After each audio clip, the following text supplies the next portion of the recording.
আপনার সমস্ত জিন্দিগির পুরা নাফরমানি ইমাম সাহেবকে 100 দিয়ে মিলাই দিব, এত খামখেয়ালি ভাবলেন? সারা জিন্দিগির সমস্ত হারাম উপার্জন 200 টাকা দিয়া ইমাম সাহেব সাফ করায় নিব, এটা কি আসলে? এতটা মামুলি কিভাবে ভাবলেন? এতটা খামখেয়ালি কিভাবে মনে করলেন? এত এব।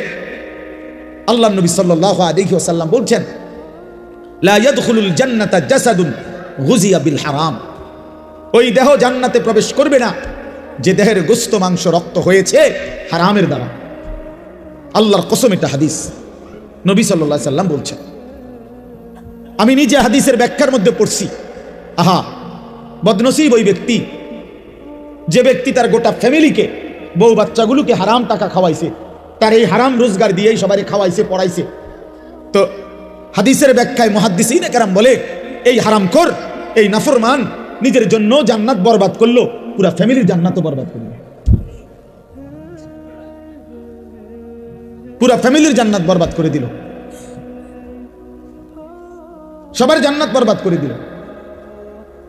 এই জন্য বাবা, আপনি যদি মনে করেন ইসলাম শুধু নামাজ না, ইসলামের গুরুত্বপূর্ণ ইবাদত নামাজ, কিন্তু ইসলাম শুধু নামাজ না। ইসলামের গুরুত্বপূর্ণ ইবাদত রোজা, কিন্তু ইসলাম শুধু রোজা না। ইসলামের অত্যন্ত গুরুত্বপূর্ণ ইবাদত হজ, কিন্তু ইসলাম শুধু হজ না, শুধু হজ না। ইসলাম পুরা দিন মানা। ইয়া আইয়ুহাল্লাযীনা আমানু দুখুলু ফিস সিলমি কাফা, পুরা দিনে প্রবেশ করে আল্লাহ বলছে 100। এই জন্য আমি আপনাদের কাছে এই প্রথম কথাটা বললাম, কেউ, আমিও আপনিও নিয়ত করেন কাউকে ঠকাবেন না, বলেন ইনশাআল্লাহ। এটা অনেক বড় জঘন্য, অনেক বড় নিকৃষ্ট মানসিকতা, নিকৃষ্ট মানসিকতা। এবার আসেন এই আয়াতের এই শব্দের আরেকটু ব্যাখ্যা, সেটা হলো তাতফিফ, মানে বান্দার হক, আল্লাহর হক কোনো কিছুতেই কমতি না করা, ঘাটতি না করা, এটা তাফসীর আছে। আল্লাহর যত হক আমার কাছে তা পূর্ণ আদায় করা, ঘাটতি করলে, কমতি করলে, ত্রুটি করলে এটা তাতফিফ, এটা তাতফিফ, ওই ব্যক্তির জন্য জাহান্নাম। বান্দার হক যেটা, সেখানেও যদি কেউ ঘাটতি করে, কমতি করে, ত্রুটি করে, ধোঁকা দেয়, না দেয়, তো সেটাও তাতফিফ, ওই ব্যক্তির জন্য জাহান্নাম। আসেন আমি দুইটা উদাহরণ দেই। এক নাম্বার হলো নামাজ, আল্লাহর হক। কার হক? এই নামাজ যারা আদায় করে তাদের দায়িত্ব নামাজের মধ্যে এক সুতাও ঘাটতি না করে, তাইলে তাতফিফ হবে। হাদিসে আছে রুকু, সেজদা, ওযু, নামাজের নিয়ত, সানা, সূরা ফাতিহা, কোরআন শরীফের সূরা, তাসবিহ, আত্তাহিয়াতু, দুরূদ শরীফ, দোয়ায়ে মাসুরা, দোয়ায়ে কুনুত, এবং ধীরস্থিরতা, কোনো কিছুর মধ্যে ত্রুটি না করা। ত্রুটি করলে তাতফিফ, ত্রুটি করলে আল্লাহর হকের মধ্যে ত্রুটি করলেন, আপনার জন্য জাহান্নাম। আপনি গ্রামের না শহরের, আপনি স্কুলের না কলেজের, আপনি মূর্খ না পাবলিক, আপনি কি গ্রামের সাধারণ মানুষ না অসাধারণ, এগুলো কোনো কথা না, এগুলো একটাও কোনো হিসাব। মুসলমান কিনা সেটা বলেন। যদি বলেন হ্যাঁ আমি মুসলমান, তাহলে অবশ্যই অবশ্যই সূরা, কেরাত, দোয়া, কালাম, রুকু, সেজদা, নামাজ 100 শুদ্ধ হইতে হবে। যার সূরা অশুদ্ধ, যার দোয়া কালাম অশুদ্ধ, যার আলহামদুলিল্লাহ সূরা অশুদ্ধ, সে আল্লাহর হকের মধ্যে ত্রুটি করছে, তার নামাজ আদায় হয় না, জাহান্নাম তার জন্য অপেক্ষা করছে। আপনি স্কুলে পড়ছেন না কলেজে পড়ছেন, আপনি বুঝেন, এটা আমার বুঝার বিষয় না। আমারটা বুঝাই দেন, ইসলাম বুঝাই দেন, নামাজ বুঝাই দেন, সূরা কেরাত বুঝাই দেন। করতে আইছেন এটা পরের কথা, কথা বুঝেন নাই। এদেশের রাষ্ট্রীয় আইন হুজুরদের জন্য একরকম, আপনাকে পাবলিকদের জন্য আরেক রকম, ঠিক না? তাইলে তাইলে এই জন্য অনেক মানুষ আপনারা এই বোকামি করেন। আপনাদের অন্তরের মধ্যে কেউ বসাই দিছে আমরা সাধারণ মানুষ, আমরা গ্রামের মানুষ, আমরা সিধা সাদা মানুষ, আমরা জেনারেল মানুষ, আমরা স্কুল কলেজে পড়ছি অথবা কিছুই পড়ি নাই, আমগো দোয়া কালাম সূরা কেরাত কোন রকম একটু হইলে এবে রুকু সেজদা দেওন, আমরা কি আর এত তান ফার্মু? কাজে আমরারে এমনি বেহেস্ত দিতে হইব। আর হুজুররারে বেহেস্ত দিতে হইলে সূরা কেরাত দোয়া কালাম 100 শুদ্ধ সঠিক বুঝা এরপরে হুজুরের বেহেস্ত দিতে হবে। কারণ আমগোর লাগে বেহেস্তটা কঠিন হয়ে গেছে, আমনের জন্য এটা সহজ হয়ে গেছে। এটা তো বেইনসাফি। আর আল্লাহ তো বেইনসাফি করতে পারে না। আমি যদি আল্লাহরে কই, আল্লাহ আমি বেহেস্তে যাইতে হইলে 30 পারা কোরআন শরীফ আমার শুদ্ধকরণ লাগছে, আমি রুকু সেজদা ঠিক করণ লাগছে, এবারটা বেহেস্তে যাইতে গিয়া এবার আর কিছুই ঠিক করণ লাগে নাই, এমনি বেহেস্তে যাইতেছে গা, এটা কেমন ইনসাফ হলো? কথা বলেন না? তখন কি ব্যাপার ভাই? এই জন্য সাবধান। আবু হানিফ ভাই এটা বলতেছিল যে কেমন মোমেন হলেন, আল্লাহর কোরআন শুদ্ধ পড়তে পারেন না। আমি তো বলি আল্লাহর কোরআন যে শুদ্ধ পড়তে পারে না ওই বেটা বোবা। কেন শুদ্ধ পারে না? যেহেতু সে বোবা। বাস্তব মূলত এ বেটা বোবা, দেখতে পারে না, কেউ কথা কইতে জানে না। বলে না আমি তো কত কথা শুনি না, এগুলো কথা না, এগুলো ছাড়াও দুনিয়া চলত। বাকি যত কথা বলে মানুষ, এগুলো না বললেও দুনিয়া ভোগ করা যাইতো। যার প্রমাণ বোবা নিজে। যারা বোবা মানুষ তারা ভাতও খায়, বোবা মানুষ পেশাব পায়খানাও করে, বোবা ঘুমও যায়, বোবা বিয়েও করে, বোবার বাচ্চাও। তোমার তো তাইলে হেঁটে কেমনে দুনিয়া ভোগ করে? কথা বলেন। তাহলে বোঝা গেল কথা না বলিয়েও দুনিয়া কি করা যায়, তো সারছে তো। তাইলে আর আমনে কথা কইয়া লাভ হইল কি? আপনারে জবান দিল কেন তাইলে? বাতের লাগে তো হেবড়া ভাত খায় কেমনে? আপনারে জবান দিল কি লেগে? হতনের লাগে তো হেইতে হতে কেমনে বলে? ওই অন্ধ লোক দুনিয়া ভোগ করে কিভাবে? ওই বধির লোক দুনিয়া ভোগ করে কিভাবে? এই জন্য বাপ আল্লাহর হক অনেক, এত রাত আমি সব বলা যাবে না, একটাই বললাম, নামাজ। রুকু দেন। আপনাদের অনেক বয়স্ক লোক আছেন, রুকু দিয়া মাথা একটু উঠাইয়া আরেকটা সেজদা জায়গা, এ বাটপার, এই বুড়া বাটপার, মনে রাখেন, 1 নাম্বার বাটপার। এটা বাটপার, সোজা বাটপার। এটা পুরা মিয়া সাদওয়ানে হাবড়ার কুদুনে ঠেলা কথা কম যায় না কারো, এনাই হাবড়ার কুয়ানি ধরে মসজিদ আইয়া চা দোকানে ওটা কুইতা ওড়ে, লাফাইয়া ওড়ে, আরো 10 জনে থামাইতারে না বুড়ারে। আও আল্লাহর দোয়ায় আপনি কত থামেন? আরে রাখ বেটা, ঘুরে এলাম বেটা, হেতে উড়ে লইব দোয়ানদার, হেতে টাকা পায়, হেতে উড়ে এলাই দোয়ান। শুকনা গম দিয়া বিজাটাও চালায় দিবা, এটা তো তুমি ধোকা দিলা। গ্রাহককে কি দিলা? ধোকা দিলা। ভিজা শুকনার দাম বরাবর না। তো আল্লাহ নবী সাল্লাল্লাহু আলাইহি ওয়াসাল্লাম স্পষ্ট বলছেন, মান গাশশানা, এই তখন বলছে কথাটা, মান গাশশানা ফালাইসা মিন্না, যে কাউকে ধোকা দেয় সে আমার উম্মতের অন্তর্ভুক্ত নয়। আমি তাকে চিনি না, আমি তাকে চিনি না, সে আমার উম্মত নয়। তো যিনি সুপারিশ করবেন, যিনি হাউজে কাউসারের পানি দিবেন, তিনি যদি বলেন তোমারে আমি চিনি না, তুমি আমার উম্মত না, তা আপনার সুপারিশ করবে কোন আব্বা? আপনারে হাউজে কাউসারের পানি দিবে তখন কোন আব্বা বলেন? আছে তখন কেউ? থাকবে তখন কেউ? এই জন্য এটা খেয়াল করা। শুধু ব্যবসায়ী না, প্রতিনিয়ত আমরা লেনদেন করি। মানুষ মাত্রই সমাজবদ্ধ জীব। মানুষ একাকী থাকে না, একাকী পারবেও না। মানুষ অপরের সহযোগিতা না নিলে চলতে পারবে না।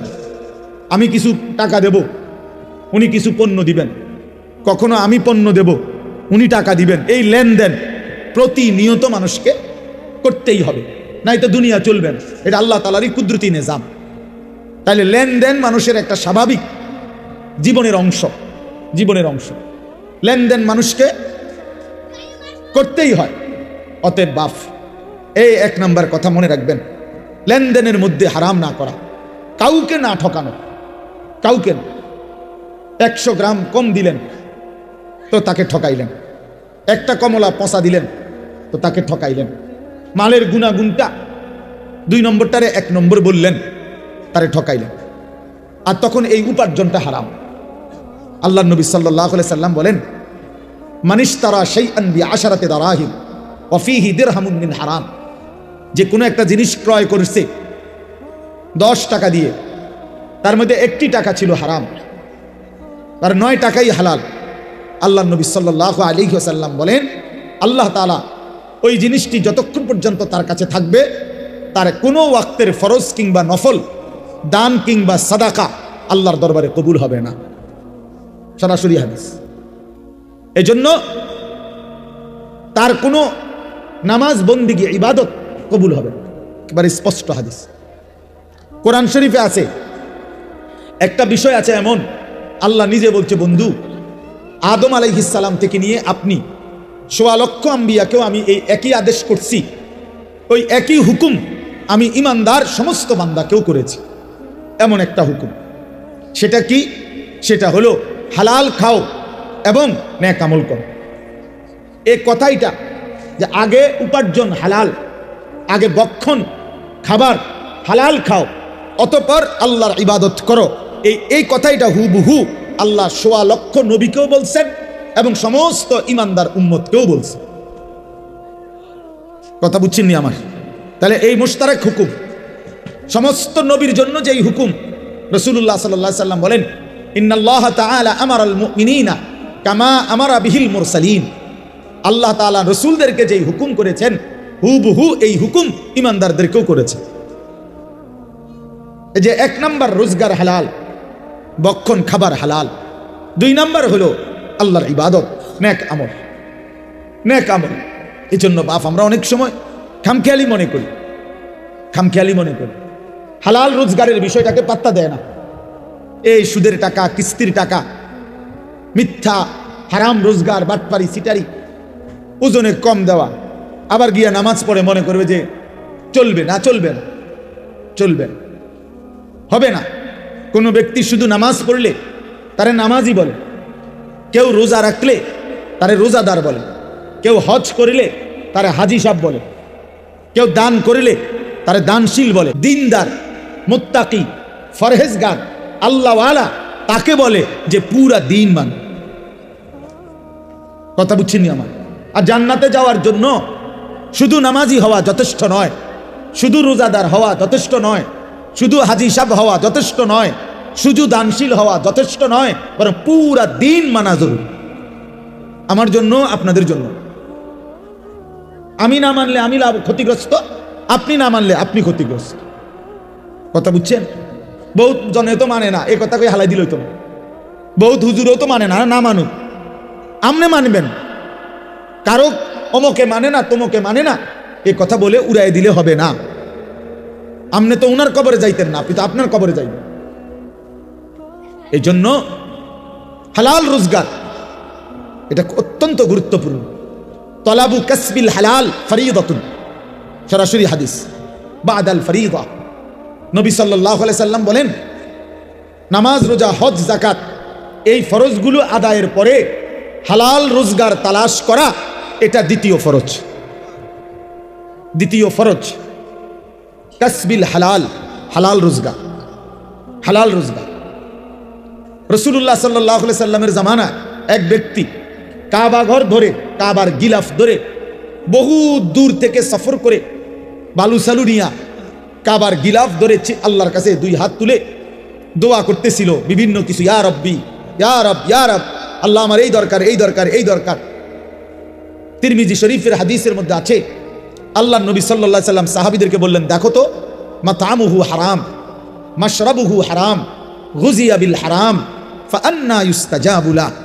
এই যে লোকটা, সে যা খেয়েছে হারাম, সে যা পান করছে তাও হারাম, তার শরীরের গোস্ত রক্তগুলো যা হয়েছে তাও হারাম, ফাআন্না ইউস্তাজাবু লাহু, তাহলে কিভাবে তার দোয়া কবুল হবে? যদিও সে কাবার গিলাফ ধরে রাখছে, যদিও সে আল্লাহর ঘরের সামনে। রাসূলুল্লাহ সাল্লাল্লাহু আলাইহি সাল্লাম যদি বলেন হারাম খোরের দোয়া কবুল হয় না, তা আপনি গাছ জোরে নি দোয়া কবুল করাবেন? কথা বলেন না? ইমাম সাহেব রেটে 100 দিলে ইমাম সাহেব দোয়া কবুল করাইয়া এরপরে বেহেশতে জমা দিয়ে আইব না? কি বেহেশত এই মাওলানা রুহুল আমিন, মাওলানা অমুকের, আবু হানিফ, আনিসুর রহমান, হেগো বাফের সম্পত্তি? হ্যাঁ, কথা বলেন না কেন? বেহেশত কি ইমাম সাহেবের বাপের সম্পত্তি?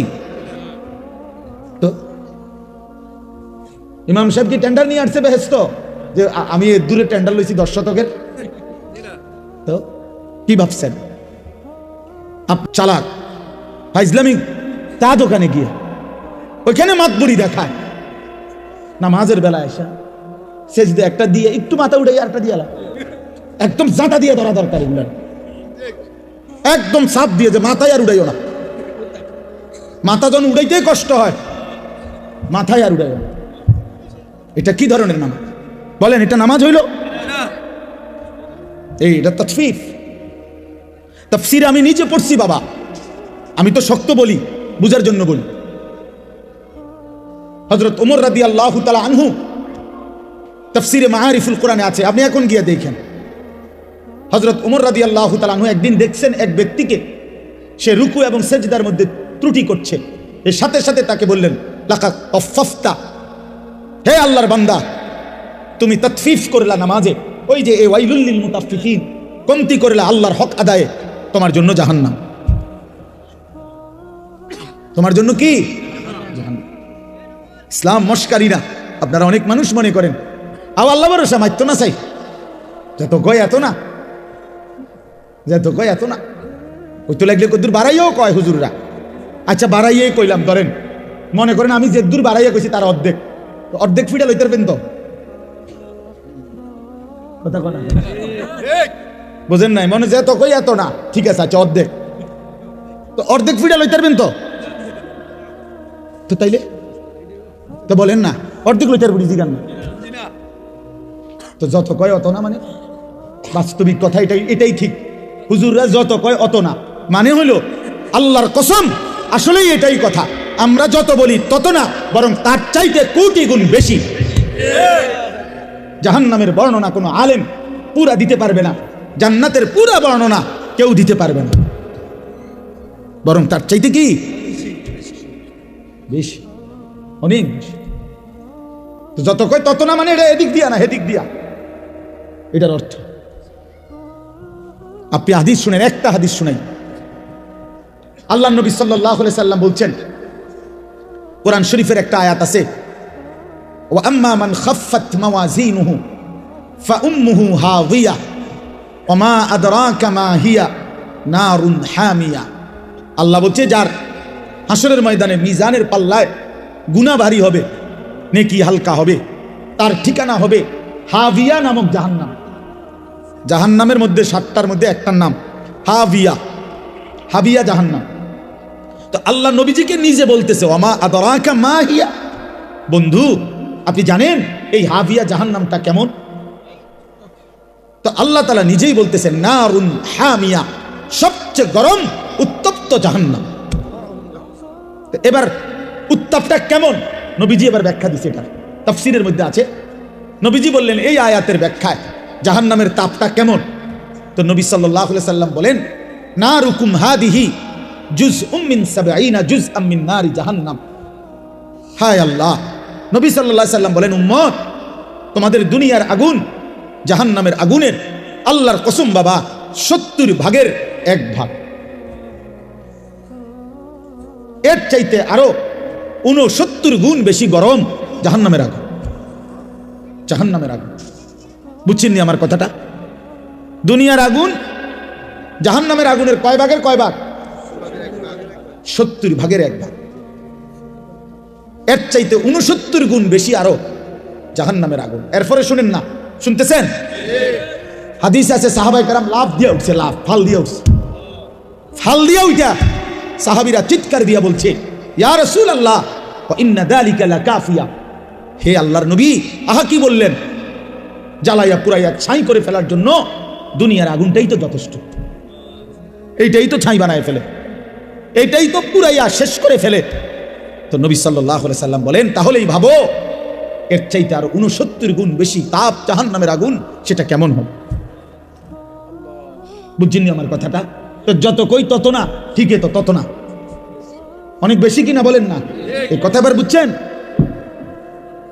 আল্লাহ তাআলা বলছেন, আমার বান্দার জন্য আমি যে জান্নাত বানাইছি, মালা আইনুন রাআত, এত সুন্দর কোনো চোখ দেখে নাই, ওয়ালা উযুনুন সামিআত, এত সুন্দর কোনো কান শুনে নাই, ওয়ালা খাতারা আলা কলবি বাশার, কোনো অন্তর জান্নাতের বিস্তৃত সৌন্দর্য কল্পনাও করে না। তো ঠিকই তো, যত কই তত না, পুরোটা আমি করতে কমু, আমার তো আন্দাজে নাই। বোঝেন নাই কথা? আমি পুরোটা বলবো কেমনে? তাহলে জান্নাতের বর্ণনাও আমরা যত কই তত না, তার চাইতে বেশি। জাহান্নামের বর্ণনাও আমরা যত কই তত না, বরং তার চাইতে বেশি। খামখেয়ালি করেন না, খামখেয়ালি মনে করেন। হাসরের ময়দান মামুর বাড়ি না, হাসরের ময়দান নানার বাড়ি না, চাঁদওয়ানের পণ্ডিতি না, গ্রামের মাতবরিরা হেতেরে হেতেরে ঠেলাঠেলি করা না। হ্যাঁ, আখেরাত হিসাবের ময়দান, হিসাবের ময়দান। দয়া করে অনুরোধ করলাম, দয়া করে অনুরোধ করলাম, আমার চিন্তা আপনি করেন না, আপনি চিন্তা করেন, নিজের ফিকির করেন, নিজের ফিকির করেন। কোন আলেমের পিছনে সারাদিন পেরেশানিত পড়েন না। যাকে আল্লাহ ইলম দিছে, তাকে আল্লাহ তাআলা দয়া করছে, নিজের ফিকির বানান। আহা, আমার কি হবে, আমার কি হবে, আমার কি হবে। কোরআন শরীফে আছে, তাফসিরে শুনেন মিয়া, আল্লাহ তাআলা যেদিন এই আয়াত নাজিল করছে জাহান্নামের কথা বলতে গিয়ে, আল্লাহ তাআলা বলছে, আচ্ছা এগুলা কি বাচ্চা, এগুলা আমি বুঝলাম না, এই অপদার্থ এগুলা করতে গাইলি, বুঝের কোনো ছেলে নাই যে এই বাচ্চাগুলো থামানো যায়? আহা, মানে ওই খিচুড়ি খাওয়াইবো, খিচুড়ি খাওয়াইবো না, এই কিছু একটা খাওয়াইবো, এই জন্য এই কাবজা। এই রাতের 3টাও যদি বাজে, ভিতরেও বসবে না, কথাও শুনবে না, বাইতো যাইতো না। আফসুসের ব্যাপার। আরে ভাই, তো আল্লাহর দেওয়া মেহমানদারি, কিছু হলে তো হলোই, তো তাই বলে কি চিৎকার চেঁচামেচির কি অর্থ আছে? তো কি বলতেছিলাম? হ্যাঁ, মাশাআল্লাহ, আল্লাহ তাআলা যেদিন এই আয়াত নাজিল করছে, ওয়াকুদুহান নাস ওয়াল হিজারা, আমার কথা শুনেন বাবা, আল্লাহ বলছে, হে নবী শুনেন, জাহান্নামের আগুন লাকড়ি হবে মানুষ এবং পাথর। মানুষ ফেলবে, আগুন আরো উত্তাপ হবে, পাথর ফেলবে, আগুন আরো উতরাইবে। তো এই আয়াত যখন নাজিল হয়েছে, একজন সাহাবী ছিলেন বিখ্যাত, হযরত সালমান ফারসি রাদিয়াল্লাহু তাআলা আনহু, আপনারাও নাম শুনছেন। এই সাহাবী এই কথা শুনে একটা চিৎকার দিয়া কানতে কানতে বাড়ির থেকে দূরে একটা পাহাড়ের উঁচু জায়গায় এক কোণায় 3 দিন একটানা শুধু নামাজ আদায় করছে, আর বাকিটা টাইম চোখের পানি ফেলে শুধু কাঁদছে, আর এই এক বাক্য বারবার বলছে, হায় জাহান্নামের আগুনের লাকড়ি হবে মানুষ, আমি যদি হই সেটা আমার কি হবে। 3 দিন পরে নবী সাল্লাল্লাহু আলাইহি সাল্লাম সাহাবীদেরকে জিজ্ঞেস করছে, সাহাবীরা আমার সালমান কোথায়, তাকে তো দেখছি না। সাহাবীরা খুঁজতে খুঁজতে তালাশ করে ওই পাহাড়ের উঁচু জায়গা থেকে ওনারে ধরে আনছে, আইনা নবীজির সামনে আইনা বলছে, ইয়া রাসূলুল্লাহ, সালমান তো সেখানে বসে কাঁদতেই আছে, আর বলতেছে, হায় জাহান্নামের আগুনের লাকড়ি হবে মানুষ, আমি যদি হই আমার কি হবে। এ কথা বলে শুধু কাঁদতেছে। আল্লাহ নবী সাল্লাল্লাহু আলাইহি সাল্লাম বললেন, সালমান কি হলো? বলছি, ইয়া রাসূলুল্লাহ, এই আয়াতের ভয় আমার তো চোখের পানি বন্ধ হইতে দিচ্ছে না, আমার তো ভয় হচ্ছে, আমি তো থামতে পারতেছি না, আমি যদি জাহান্নামের লাকড়ি হই আমার কি হবে। আল্লাহর কসম, তখন নবী সাল্লাল্লাহু আলাইহি সাল্লাম বলছে, সালমান আমি রাসূল সাক্ষ্য দিলাম, জান্নাত তোমার অপেক্ষা করছে, জান্নাত তোমার অপেক্ষা করছে, তুমি থামো। তো তিনি কান্না থামাইছে। আপনি আমি মস্কারি মনে করেন, আপনি মস্কারি আর কি মনে করেন? বিড়ি খেতে খাইতে কথা কয়, বিড়ি খেতে খাইতে কথা, মানে কথা যে বলে মনে হয় যেন কোনো পাত্তাই নাই, পরোয়াই নাই। বুঝেন নাই কথা? কি মনে করছেন আখেরা, পরকাল, হাসরের ময়দান? আল্লাহ আমাদেরকে বুঝ দান করেন। চলেন তাইলে আল্লাহর হক আমি এক রাতে তো সব বলা যাবে না, কিন্তু এটা বুঝাইতে চাইছি, নামাজ, রুকু, সেজদা, নিয়ত, সানা, সূরা ফাতিহা, অন্য সূরা মিলানো, তাশাহুদ, দুরুদ শরীফ, দোয়ায়ে মাসুরা, দোয়ায়ে কুনুত, সবকিছু 100 সঠিক হইতে হবে, শুদ্ধ হইতে হবে, শতভাগ। কোনো রকম হইলে হবে না। ইসলামে কোনো রকম কিছু নাই, একেবারে একটা বস্তু কোন রকম বলতে ইসলামে কি, সেটা কি কোনো রকম কোনো কিছু নাই, কোনো রকম হলে হবে না, কাফাতান পূর্ণ হইতে হবে, পূর্ণ হইতে হবে, পূর্ণ হইতে হবে। এই জন্য একটা জিনিস জরুরি, যদি মনে থাকে মনে রাখবেন, যেই কোনো নেক আমল আল্লাহর কাছে কবুল হওয়ার জন্য 2 জিনিস বাধ্যতামূলক, জরুরি, লাজেম। এক, ওই আমলটি বিশুদ্ধ হওয়া, নবী সাল্লাল্লাহু আলাইহি সাল্লামের হুবহু তরিকা মতো হওয়া, এটাই বিশুদ্ধতার মাপকাঠি। আর 2 নাম্বার, আল্লাহর জন্য হওয়া। প্রথম হলো নবী সাল্লাল্লাহু আলাইহি সাল্লামের শতভাগ তরিকা মতো হওয়া, 2 নাম্বার আল্লাহর জন্য হওয়া। তাহলে সেটা আসমানে পৌঁছবে, আল্লাহর কাছে কবুল হবে। এই জন্য নামাজ তো পড়লেন আল্লাহর জন্যই, কিন্তু পড়লেন তো ভুল, অশুদ্ধ, তো হবে না, লাভ হবে না। পড়লেন তো শুদ্ধ, কিন্তু মানুষের দেখানোর লাগিয়া, আল্লাহর জন্য না, তাইলেও হবে না। দুইটা একসাথে হইতে হবে, বিশুদ্ধ হওয়া, আল্লাহর জন্য হওয়া। কোন কি কইছি কোন? আল্লাহর জন্য বিশুদ্ধ হওয়া, আল্লাহর জন্য। বিশুদ্ধ হবে কিভাবে? রাসূলুল্লাহ সাল্লাল্লাহু আলাইহি সাল্লামের হুবহু তরিকা মতো, তরিকা মতো। এই জন্য আপনাদের কাছে অনুরোধ, এই আয়া সূরা থেকে আমি বললাম তাতফিফ, এটা গুরুত্বপূর্ণ বিষয়। হয় ইমাম মালিক রাহমাতুল্লাহ আলাইহি বলছেন, লিকুল্লি শাইইন ওয়াফাউন ওয়া তাতফিফুন, প্রত্যেক বিষয়ের একটা আছে পূর্ণ আর একটা আছে ঘাটতি, কমতি। ইসলামের মধ্যে কোনো আমল যেন ঘাটতি না, পূর্ণ হইতে হবে, পূর্ণ হইতে হবে। আল্লাহ আমাদেরকে তৌফিক দান করেন। দ্বিতীয় কথা হইল বান্দার হক, এটার মধ্যেও কমতি না করা, ঘাটতি না করা। এখানে আমি শুধু একটা উদাহরণ বলি, সেটা হলো আপনজনের হক, আপনজনের হক বঞ্চিত না করা, ঘাটতি না করা। তাইলে ওই লোক জালেম, ওই লোকের জন্য জাহান্নাম।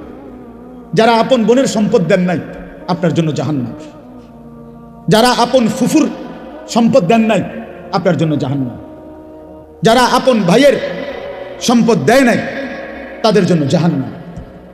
যারা আপন স্ত্রীর মোহর আদায় করেন নাই, তাদের জন্য জাহান্নাম অপেক্ষা করছে। বান্দার হক এগুলো। কার হক? বান্দা। আরো আছে, একটাই বললাম, বান্দার হক কমতি করা যাবে না, কমতি করা যাবে না। আপন বোন বাবার মৃত্যুর পরে ঠিক যা পায় তা পুরা দিতে হবে, শরীয়ত যেভাবে বলছে। এনে 900 করার, বাটপারি সিটারি করার কোনো সুযোগ নেই। আপন স্ত্রীর মোহর আদায় না করার কোনো সুযোগ নেই। আপন ভাইয়ের, বোনের, ফুফুর ইত্যাদি সম্পদ 900 করার কোনো অধিকার নেই। ওই লোক জালেম, ওই লোক একেবারে নিকৃষ্ট, একদম নিকৃষ্ট, একদম পচা মানুষ, একেবারে শ্রেষ্ঠ জালেম, যে আপন জনের হক নষ্ট করে, আপন জনের হক নষ্ট। আপন বোন সম্পত্তি চাইছে, বাবার পৈতৃক ওয়ারিস সম্পত্তি নিবাগা, বোন বাগিনা আর আইতা না, আর আইতা না, আর খাইতা না আমগো ভাই, একবারে বুঝ করে নিগেবা নাকি? সারা জীবন বড় করলাম, ভাই হিসাবে আদর করলাম, বিয়ে শাদী দিলাম, অনার বাইছেন না, জালেম। এই ডাকাত কি কইল? বেটা তো বোনের ব্যাপার বল, তো বেটা ডাকাত, তুমি এটা কি বললা? এটা সে বুঝাইতে চাইলো যে এই গ্রামের যেই কোনো মানুষ আমার বাড়িতে ভাত খাইতে হইলে খাইতে পারবে এমনি, কিন্তু আপন বোন আর বাগিনা তারা যদি আমার বাড়ির দুগা ভাত খাইতে হয়, জমি দিয়া খাইতে হইবে। কথা বুঝেন নাই? জমি নিতে না, তোমরা তোমরা না আইবা পরে ভাত খাইবা। কত বড় নিকৃষ্ট জালেম বেটা! তোর গ্রামের কত মানুষ তোর ঘরে খায়, ওই তারা তোর জমি দিয়া খাইছে, তো তুমি আপন বোনের বেলা এটা কইলা কেন? আপন বোনের বেলা এটা বললা কেন? আপন বোনের হক দিলা না কেন? কার জন্য আটকাইলা? ওই ছেলে মেয়ের জন্য? ওরা তোমারে মনে রাখবে? এই সম্পত্তি তোমার থাকবে তো কি বাবা, কি ফায়দা হইল? বলে বলেন। এক বিগত জায়গা ছেড়ে দিলে আপন ভাইয়ের বাড়ির রাস্তাটা হয়ে যায় না? দিত না। এই গাছ কান কাটতে লাইলে এদের রাস্তাটা আইসা পড়ে না? দিত না। কেন? অসুবিধা কি? মনে করেন আমনেরে, সে তো আমার ভাই, আল্লাহর জন্য দুনিয়া একটু ছেড়ে দিলে কি হয়? দুনিয়া এমনি ছাড়তে হবে না? কথা বলেন না কেন? আপনিও থাকবেন না, দুনিয়াও থাকবে না। এটা সত্য কিনা বলেন? একদিন আমিও থাকবো না, একদিন এই পৃথিবীও থাকবে না। কাল্লা ইদা দুক্কাতিল আরদু দাক্কান দাক্কা, আল্লাহ বলে সাবধান বান্দা, মনে রেখো আমি কিন্তু এই জমিন পাথরের মতো চূর্ণ বিচূর্ণ করে ফেলব, পাউডার বানায় ফেলব। তো কেন তুমি এই কামরা কামড়িটা করলা? কেন হক দিলা না? কেন আপনার ক্ষমতা দেখাইলেন? দলিলের মায়ের ফেস আপনি বুঝেন, অথবা টেয়া দিয়া পয়সা দিয়া হদ্দার মাতব্বরে কইয়া বাটপারি করে আপনি নিয়ে নিলেন আর 2 শতক। তুই কি বেশি কি নিলেন? 2 শতকের জন্য অনন্তকালের আখেরাত বরবাদ করে দিলেন। 5 শতক জমির লেগা 10 দুনিয়া বরাবর জান্নাত ত্যাগ করে দিলেন। আস্তাগফিরুল্লাহ, কি করলেন, কি করলেন? এই জন্য বাবা, কোনোভাবেই আপনজনের হক, এটা বান্দার হক। বান্দা এক বাপ মারা যাওয়ার পরে বাপের কিনা যদি 1 কেজি লবণ নুন থাকে ঘরে, আল্লাহর কসম ভাই বোন সবার উপরে শরীয়ত সম্মতভাবে এই নুন বন্টন করে দেওয়া ফরজ। এটাই শরীয়ত। নুন নুন জি জি লবণ। আপনি তো হুদা মনে করছেন জমি, বাড়ির ভিটা, এই যে বসত ভিটা যেটা, এটা 100 বোনের হক, ভাই বোন সবার হক। যেই জালেমরা আপন বোনকে বসত ভিটার থেকে বঞ্চিত করছে, ওরা জালেম, ওদের জন্য জাহান্নাম অপেক্ষা করছে।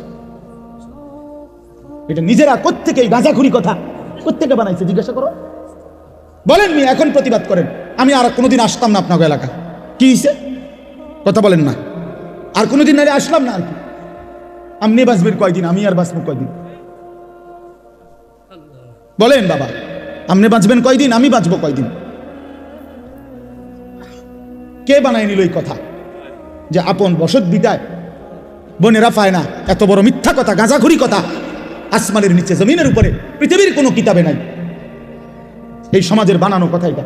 আমি আমার বোনের সম্পত্তি যখন দিছি এই বসতের কসম আল্লাহ, আমার বোন অবাক, 3 বোন বোনেরা আমার বড় বোন কিতারে কস ভাই, এ কথাতে জীবনে প্রথম শুনলাম।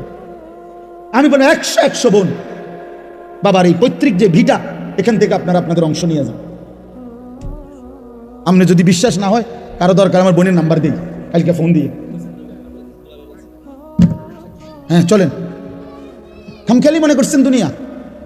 আপনিও মরে যাবেন, আমিও মরে যাব, দুনিয়াও থাকবে না, আমিও থাকবো না। তো হিসাব দিতে হবে, দিতে হবে না? কথা বলেন না কেন? তো কি মনে করছেন আখেরাত? 1.25 লক্ষ আম্বিয়া যে আখেরাতের হাসরের ময়দানের ভয়ে কানছে মিয়া, সেই মাঠের নাম হাসরের মাঠ। 1.25 লক্ষ নবী আদম থেকে রসুল সাল্লাল্লাহু আলাইহি সাল্লাম পর্যন্ত হাসরের মাঠের ভয়ে কানছে। রব্বি লা তুখজিনি ইয়াওমা ইউবাসুন ইয়াওমা লা ইয়ানফাউ ওয়ালা মালুন ওয়ালা বানুন। এই যে ইব্রাহিম নবী বলছে, আল্লাহ হাসরের ওই কঠিন ময়দানে আমি ইব্রাহিম রে বেইজ্জতি করেন না। দোয়া করছি। আপনার কাছে হয়তো মনে হইব এখন, হুজুর ইডি কই ওনার ফেস লাগাইলো সমাজটার মধ্যে। হ্যাঁ হ্যাঁ, আমি এক জায়গায় বিয়ার সুন্নত তরিকা বলছি, আর হুজুর অনিডি নতুন করে কইয়া ফেস লাগাই না। রাসূলুল্লাহ সাল্লাল্লাহু আলাইহি ওয়াসাল্লামের সুন্নাত বিবাহ কিভাবে হবে এটা আমি বলাতে বললো যে এটা ফেস লাগাই না, কথা কইেন না, যেমনি চলছে এমনি চলতে দেন। যে বেটা বলছে বেটার এখানে টাই পরা, স্যুট পরা, পরে আমি বললাম আঙ্কেল অবশ্যই আমি ফেস লাগানো ঠিক হবে না, এই জন্য আমি দয়া করে বিয়েটা পড়াইলাম না, আমনে মেহেরবানি করে বিয়েটা পড়ান। বাবুরে আমি দুগা ভাত খেতে মাইছি, ভাত আল্লাহর রহমতে খাইছি, খানা শেষ হয়ে গেছে, আমি যাই। এইবার হুজুর আমরা কি আর ইডি ফারি? আমি এতক্ষণ পণ্ডিতি করলেন কেন বেটা ফাজিল? কথা বলেন, আপনি না কইলেন আমি আমারটা কইলে ফ্যাস লাগবে সমাজে, তো আপনারটা করে আপনি বিয়ে পড়ো, আমার সমস্যা, আমি তো ভাত খাইছি, দইও খাইয়া লাইছি, আমার বুঝ হইয়া গেছে, আমি যে খানার বুঝ পাইছি তো সারছে তো। হ্যাঁ এই জন্য বাবা আমি হয়তো একটু শক্ত বলে ফেললাম আর কি,